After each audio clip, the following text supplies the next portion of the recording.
Railway station के नाम के पीछे जंक्शन, टर्मिनल एंड सेंट्रल क्यों लिखा होता है? और छपरी वर्ड का मीनिंग क्या होता है? और छपरी किन लोगों को बोला जाता है? और अगर कोई स्नेक किसी दूसरे स्नेक को काटता है तो क्या वो स्नेक मर जाता है? और इंडिया में आर्मी की नौकरी छोड़ने पर सोल्जर को पनिशमेंट क्यों दी जाती है? तो दोस्तों वीडियो काफी इंटरेस्टिंग एंड नॉलेजेबल होने वाली है, तो प्लीज फ्रेंड्स वीडियो को लास्ट तक जरूर देखना। फैक्ट नंबर 20, डेली हमारे ब्रेन के अंदर 60,000 आइडियाज आते हैं और जिसमें से 70% नेगेटिव थॉट्स होते हैं और हमें इन्हीं 70% नेगेटिव थॉट्स को इग्नोर करके बाकी 30% आइडियाज पर फोकस करना होता है। फैक्ट नंबर 19, एक मॉस्किटो हमारी बॉडी में से ज्यादा 5 मिलीग्राम ब्लड ही पी सकता है और इतना ब्लड जाने से तो हमारी बॉडी पर कोई भी फर्क नहीं पड़ता। लेकिन वहीं अगर 12 लाख मॉस्किटोज एक ही पर्सन का ब्लड पीते हैं तो वो उसकी बॉडी का सारा ब्लड पी सकते हैं। फैक्ट नंबर 18, पाइनएप्पल जो होता है, अगर हम पाइनएप्पल का एक छोटा सा टुकड़ा मुंह में रख लेते हैं तो वो पाइनएप्पल का टुकड़ा हमें ही खाना शुरू कर देगा, क्योंकि पाइनएप्पल के अंदर एक ऐसा प्रोटीन होता है जो कि मांस को घटाता है। फैक्ट नंबर 17, आप जिस भी हैंड से लिखते हैं तो उस हैंड के नेल्स दूसरे हैंड के नेल्स के कंपैरिजन में ज्यादा तेजी से बढ़ते हैं और हमारे हेयर भी उसी सब्सटेंस से बने होते हैं जिस सब्सटेंस से हमारे नेल्स बने होते हैं। फैक्ट नंबर 16, हमारा जो ह्यूमन ब्रेन होता है ये एक ऐसी चीज है जिसे आज तक भी साइंटिस्ट समझ नहीं पाए हैं, क्योंकि इसी का यूज करके हम अभी के टाइम पे कितना आगे आ चुके हैं ये तो आपको पता ही है। लेकिन अभी भी हमारे ब्रेन में कई हिस्से ऐसे हैं जो कि बंद पड़े हैं और वो तभी एक्टिव होते हैं जब हम अपने ब्रेन से एक्सरसाइज करवाते हैं। यानी जितना ज्यादा हम अपने ब्रेन का यूज करेंगे फिर वो बंद हिस्से भी खुलना स्टार्ट हो जाएंगे और हमारा ब्रेन काफी शार्प माइंड वाला बन जाएगा। इसलिए अपनी फील्ड के बारे में पढ़ते रहें और उसे इम्प्रूव करते रहें। फैक्ट नंबर 15, कई बार हम सभी के साथ ऐसा जरूर हुआ होता है कि हमारी घड़ी या हमारे स्मार्टफोन में गलत टाइम दिखाने की वजह से हमें जहाँ भी जाना होता है तो वहाँ पर हम टाइम से पहले या फिर लेट पहुँचते हैं। तो एक बार ऐसे ही साल 1908 में चल रहे ओलंपिक्स में रशिया की टीम गलत कैलेंडर के चलते पूरे 12 दिन लेट पहुंची थी। फैक्ट नंबर 14, अगर आप व्हाट्सएप पर दूसरों से टेक्स्ट में बातें करते हो तो ये ट्रिक आपको जरूर पता होनी चाहिए। अगर आप अपने टेक्स्ट में ये वाली लाइन देना चाहते हो तो उसके लिए आप जो भी टाइप करते हो बस उस वर्ड के स्टार्टिंग और एंडिंग में ये वाला सिंबल लगा देना है, बिल्कुल इसकी तरह, फिर आपका ऐसा टेक्स्ट बन जाएगा। फैक्ट नंबर 13, 3M नाम की कंपनी ग्लास बनाती है और कंपनी ने दुनिया भर के लोगों को ये चैलेंज दिया है कि जो भी पर्सन इनकी कंपनी का गिलास तोड़ देता है तो ये उसको $3 मिलियन यानी 25 करोड़ रुपए देगी। लेकिन इनकी भी कुछ टर्म्स एंड कंडीशंस है कि आप गिलास को किसी भी चीज से तोड़ नहीं सकते। इसे तोड़ने के लिए आपको अपने पैरों का यूज करना पड़ेगा। फैक्ट नंबर 12, इज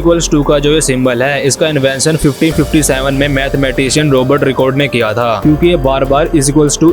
लिखते लिखते थक गए थे। फैक्ट नंबर 11, जब ऑडी कंपनी इंडिया में आई थी तो ये अपनी कार्स को लोगों तक जल्दी पहुंचाना चाहती थी और साल 1983 में इंडिया ने जब वर्ल्ड कप विन किया था तो रवि शास्त्री ने काफी अच्छा परफॉर्मेंस किया था। फिर ऑडी ने नोटिस किया कि इंडिया में क्रिकेट का बहुत ही क्रेज है, तो इसीलिए उन्होंने रवि शास्त्री को ऑडी कार गिफ्ट में दी थी और तब से ही ऑडी इंडिया में इतनी फेमस है और विराट सर तो ऑडी के ब्रांड एम्बेसडर भी हैं। फैक्ट नंबर 10, इंडिया में अगर हम अपनी कार को बाहर से वॉश करवाते हैं तो वो नॉर्मली 500 से 1000 रुपए के बीच में हो जाती है, लेकिन पॉल डेल्टन नाम का एक ऐसा कार वॉशर है जो कि कार वॉश करने के 5 से 7 लाख रुपए लेता है और कार वॉश होने के बाद ये मैग्नीफाइंग ग्लास से चेक करता है कि कहीं कोई धूल तो नहीं रह गई और ये सारा काम अपने हाथों से करता है और ये एक कार को वॉश करने में 3 दिन का टाइम लगा देता है और लोग भी अपनी कार को इससे वॉश करवाने के लिए कई महीनों का वेट करते हैं। फैक्ट नंबर 9, जब बारिश आ रही होती है तो जितने भी सभी बर्ड्स होते हैं वो बारिश से बचने के लिए कहीं सेफ जगह चले जाते हैं, लेकिन फैल्कन नाम का एक ऐसा बर्ड है जो कि बारिश से बचने के लिए बादलों के ऊपर जाकर उड़ता है, क्योंकि बादलों के ऊपर बारिश नहीं आती। फैक्ट नंबर 8, अपनी स्क्रीन पर जो आप इस लड़की को देख पा रहे हो इसे एक बार ध्यान से देख लो, क्योंकि ये कुछ सालों में दुनिया छोड़ के जाने वाली है और इनका नाम एलिसा कैरसन है और इनको साल 2030 में मार्स प्लेनेट पर भेजा जाएगा, पर ये वहाँ से वापस नहीं आ सकती और इसकी कंफर्मेशन खुद नासा ने दी है, क्योंकि नासा के पास मार्स पर जाने का ऑप्शन है लेकिन वहाँ से वापस आने का कोई ऑप्शन नहीं है और ये बात इनको इनके फादर ने बचपन में ही बता दी थी। फैक्ट नंबर 7, अभी कुछ ही दिनों पहले क्रिकेट वर्ल्ड कप खत्म हुआ है जो कि इंडिया में हुआ था, लेकिन बेशक हम वर्ल्ड कप ना जीते हों लेकिन वर्ल्ड कप इंडिया में होने से इंडिया की इकोनॉमी को काफी बेनिफिट हुआ है, जिसमें से सबसे ज्यादा food, travelling, hospitality, entertainment and media, इन सभी सेक्टर्स में काफी प्रॉफिट हुआ है और इन सभी से इंडिया ने $2.7 बिलियन यानी 22,000 करोड़ रुपए कमाए हैं। Fact number 6, tomato, pumpkin and cucumber, ये तीनों जो वेजिटेबल्स हैं, अगर आपका भी ऐसा मानना है कि ये तीनों वेजिटेबल्स हैं तो आप बिल्कुल रॉन्ग हैं, क्योंकि ये तीनों ही वेजिटेबल्स नहीं हैं, ये तीनों ही फ्रूट्स हैं। फैक्ट नंबर 4, इंडिया में आर्मी की नौकरी छोड़ने पर पनिशमेंट क्यों दी जाती है? क्योंकि दोस्तों जब किसी सोल्जर को आर्मी में रखा जाता है तो उसे पहले कई सालों की ट्रेनिंग दी जाती है और उसका खाने पीने का खर्चा वही लोग उठाते हैं और ये सारा खर्चा उस आर्मी सोल्जर की सैलरी से भी कहीं ज्यादा होता है, इसलिए ऐसा करने पर सोल्जर को पनिशमेंट दी जाती है। फैक्ट नंबर 3, अगर कोई स्नेक किसी दूसरे स्नेक को काटता है तो क्या वो स्नेक मर जाता है? तो दोस्तों अगर कोई स्नेक अपनी ही वैरायटी के किसी स्नेक को काट लेता है तो उस पर जहर का ज्यादा असर नहीं होता, लेकिन अगर दो अलग अलग वैरायटी के स्नेक एक दूसरे को काट लेते हैं तो उन पर इसका असर हो सकता है और ऐसा भी हो सकता है कि वो दोनों स्नेक ही मर जाएं। फैक्ट नंबर 2, छपरी वर्ड का मीनिंग क्या है और छपरी किन लोगों को बोला जाता है। तो दोस्तों नॉर्मली लोग किसी की पर्सनैलिटी या बिहेवियर को देखकर उसे छपरी बोल देते हैं और छपरी वर्ड का कोई स्पेशल मीनिंग नहीं होता और छपरी वर्ड आजकल के लोगों के थ्रू बनाया गया एक स्लोगन है और इसका यूज किसी को बुली और ट्रोल करने के लिए किया जाता है और लोग सोशल मीडिया पर फेमस होने के लिए अजीबोगरीब कपड़े, हेयर स्टाइल और हेयर कलर करवाते हैं और इन्हीं लोगों को छपरी बोला जाता है। फैक्ट नंबर 1, रेलवे स्टेशन के नाम के पीछे जंक्शन, टर्मिनल एंड सेंट्रल क्यों लिखा जाता है। तो दोस्तों सबसे पहले जंक्शन की बात कर लेते हैं। तो जंक्शन स्टेशन वो कैटेगरी होती है जहाँ पर 2 या 2 से ज्यादा ट्रेन के लिए रूट निकलते हैं और इस टाइप के स्टेशन पर ट्रेन एक साथ 2 रूटों से आ सकती है और जा भी सकती है और जंक्शन स्टेशन पर जो रूट्स होते हैं वो आगे जाकर दूसरी सिटीज में मिलते हैं और टर्मिनल उन स्टेशन के नाम के पीछे लगाया जाता है जिन स्टेशन के बाद आगे कोई भी रेलवे लाइन नहीं होती, यानी वो ट्रेन का आखिरी स्टेशन होता है और इन्हीं स्टेशन के नाम के पीछे टर्मिनल लिखा जाता है और सेंट्रल उन स्टेशन के नाम के पीछे लगाया जाता है जो स्टेशन सबसे ज्यादा एक्टिव होते हैं और ये स्टेशन सिटी का सबसे पुराना स्टेशन होता है और सबसे इम्पोर्टेंट भी। और सेंट्रल स्टेशन पर बाकी स्टेशन के कंपैरिजन में ज्यादा फैसिलिटीज अवेलेबल होती हैं और ये काफी बड़े एरिया में फैले होते हैं और ये सब चीजें तो आपको पता लग गई, लेकिन मैं आपके लिए कुछ बोनस फैक्ट्स भी लेकर आया हूँ, तो सुनिए। हीरिंग नाम की एक ऐसी मछली होती है जो कि एक दूसरे से बातें फाट यानी पात के थ्रू करती हैं और ब्लोफिश नाम की एक ऐसी फिश होती है जो कि पानी के अंदर कुछ ऐसी दिखाई देती है और पानी से बाहर आने पर वो कुछ ऐसी दिखाई देती है और आज को टुडे बोलते हैं और कल को टुमारो, लेकिन टुमारो से जो अगला दिन होता है यानी परसों, उसे इंग्लिश में ओवरमोरो बोला जाता है। और अगर आप स्टैच्यू ऑफ लिबर्टी के टॉप पर जाते हैं तो उसके लिए आपको 354 सीढ़ियां चढ़नी पड़ेंगी और हमारे हाथ की जो कलाई होती है वो हमारे पैर के इक्वल होती है और जब हम पूरा मून देखते हैं तो वो हमें पूरा दिखाई नहीं देता, केवल हमें उसका फ्रंट व्यू ही दिखाई देता है। अगर दोस्तों आपने ये वीडियो यहाँ तक देख ली तो इस वीडियो को एक लाइक जरूर करना और अपने फैमिली और फ्रेंड के साथ शेयर जरूर करना और कमेंट करके जरूर बताना वीडियो कैसी लगी और चैनल सब्सक्राइब करके बेल आइकन जरूर ऑन कर लेना।